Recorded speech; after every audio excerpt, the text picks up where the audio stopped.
Hey everyone, I'm Chris from American University's Center for Student Involvement, and I'm here to give you another quick tutorial for Engage. Now, Engage is our online content management platform, and it's designed to help members of the AU community connect with student organizations and events that are happening on campus. And for student leaders, there's lots more you can do in Engage to manage your organizations. So this tutorial is focused specifically on how to create an event for your organization.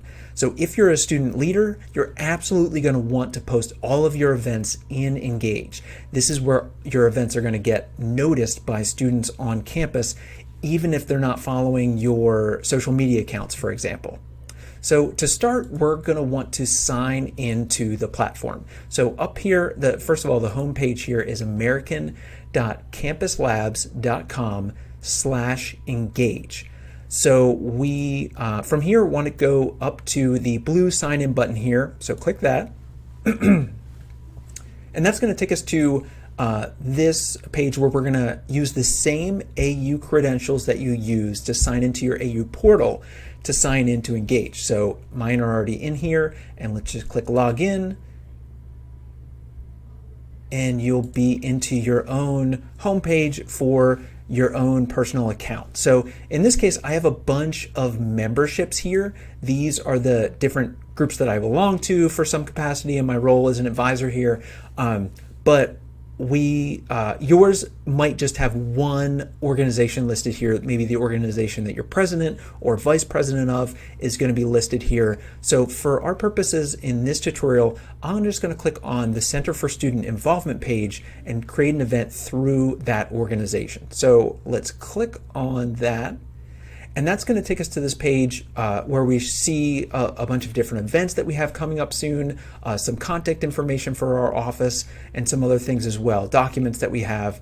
But if we go up here, again, we're going to be wanting to create an event. And first we have to go to this Manage Organization tab here in the top right. So why don't you click on Manage Organization, and that'll take us to the Center for Student Involvement Action Center. And the Action Center is where you can actually start to manage your organization in this portal. So from here, we want to focus on what's called our organization menu at the top left, these three horizontal bars. So if you click that, you're going to see this pop up on the left side. It has a whole bunch of things listed here about different ways you can manage your organization. So we've got roster. You can add people to your roster, subtract them, change their responsibilities. You can update your about page, and the events tab is what we're going to focus on, but there's a bunch of other things that we have here as well. So why don't we go and click on events, because again, we're going to be wanting to create an event here. So the events button is going to take you to your Manage Events page, which is going to show you first and foremost all the events that you have that are currently populated here. So these are a bunch of All-American Welcome events that we have coming up to start off the semester, but we want to create a new event. So why don't we go up here to the blue Create Event button, and we'll start creating event.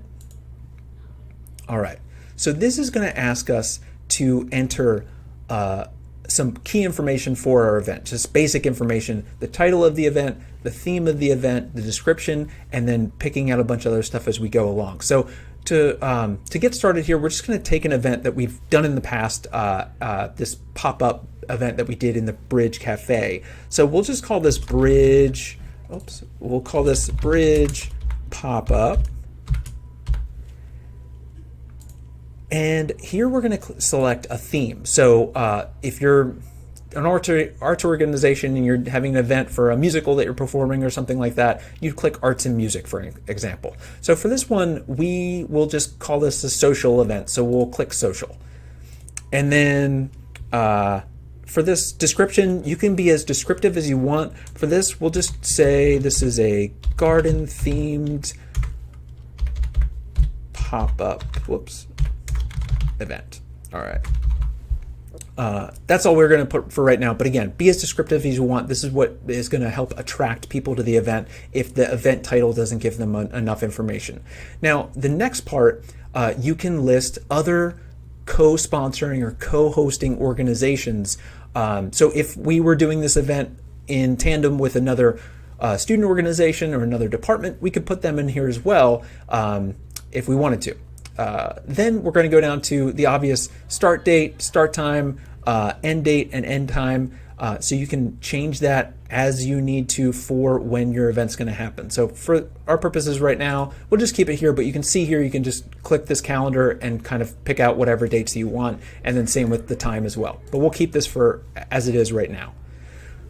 Then we go down to the location. So you can click this add location button, and there's a few things you can do here, but all of these, I should note that all of the stuff that you have to populate here is marked by a red asterisk. So if we go, we'll just say this is in the Bridge Cafe, and then we can, for the address, we'll just pick the main university address for this. And you can see this map pops up here, and you can click if you want to have that map shown on the page. So let's have that clicked. It's already clicked actually.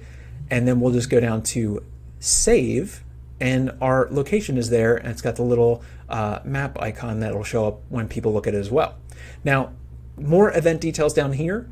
We'll go, you want to pick who is going to be able to see your event. So is this going to be something that everybody in the public is going to be able to see? Or is it something that's specific to your organization members, students and staff at the university, or just specific invited users? So if you're just having like a membership meeting for your sorority or fraternity or something like that, you might just have it open to the members of your organization that are listed in Engage. But you also, in most cases, you're going to want stuff that's open to other people at the university. So we'll just keep this open to the public here. And we'll move down to the bottom section here where you can pick the event categories and the perks. So the categories are important because this is how people are going to be able to search for your event in Engage. So if you can click on any of these that apply. So is this an event that is educational, or a family program, or a forum town hall event, something that's political maybe. But in this case, this is, I guess, considered more of a community event. So we just click community for this. But again, you can click as many that apply. And the same goes for perks, so special events or special benefits for your attendees. So if your event has free food, you're going to want to click on that, because that is how people are going to be able to search. They can do a search of events for the coming weekend that involve free food. So if your event has free food, that's a great way to get people to understand that your event has free food, and then they can come and get food at the event. So same with free stuff, and then if your event offers credit of some sort. So let's just click free food for this, and then we'll be ready to move on to the next page. So we'll click on the next button. Now, at the next one, that's about RSVPing to your event. So who's going to RSVP? Can you let anyone, only the invitees to the event, or do you want no one to RSVP for it? So we'll open that up for everybody. But the next two buttons, you want to, if you want to limit the RSVP spots, you want to click that if you only have a certain number of people that can attend. And then there's a button here to say if you want to allow guests to your organization's event. Now, the next one has custom questions, and we don't have to fill that out. If you wanted to add extra questions for your event, you can do that, but it's pretty unnecessary for what we're doing right now. Then we want to go down, we can skip over, and we can go to the next button again. So click down there, and this is where you're going to put your event flyer. So you're used to creating flyers for your events and posting them on social media, but in this case, you can just post them right into the Engage, and then this is what will show up as the icon for your event when people are searching in the master calendar. So we can click if we have an image that we want to, or a flyer that we want to upload, and we'll pick this one for the Bridge pop-up event. And we'll just size it right like this. Just make sure you size your image right, that's the right dimensions. And then we'll hit that button. And it looks good to me, so I'll just hit the next button after this, after reviewing it. And then this screen pops up for me, but this is probably not going to pop up in your screen. I'm just going to go and continue as you would. The next screen that you're going to see should be this screen here. So this is some additional event info. Now, most of you are going to be doing an event that is on campus or where you need to create a 25 live reservation to get the space approved. But there are some locations that are outside of the 25 live system, and those are listed here. So if you're doing something in Katzen, for instance, that isn't something that you would do a 25 live request. They don't fall into that system. So specify if something is at one of these venues or if it's off campus. You can click that, but we'll leave that for now because that doesn't apply here. This next one is for a 25 live confirmation. Now, when you make a 25 live request in that system, you are going to get a confirmation number, and you want to populate that here for your event. But if it doesn't apply for some reason, you would just put NA. So the bridge, I don't believe that shows up in 25 live, so we can just hit NA for this. Because we don't have a reservation specifically. And in this case, the next one is there a cost associated with this event? In this case, there's not, so we'll just click NA because it doesn't apply. And then the next question, is this event open to the public? As we mentioned before, yes it is, so we'll click that. Then we'll hit next. All right, some additional questions to be asked here. Where will your event be held? So again, this is going to be on campus, so we'll specify that it's on campus. And then the next one asks, check all that apply to your event. So is there contracted entertainment? Are there large crowds? Are you, an organization that's having a big concert of some sort that you're going to have large crowds? Click all that are going to apply to this.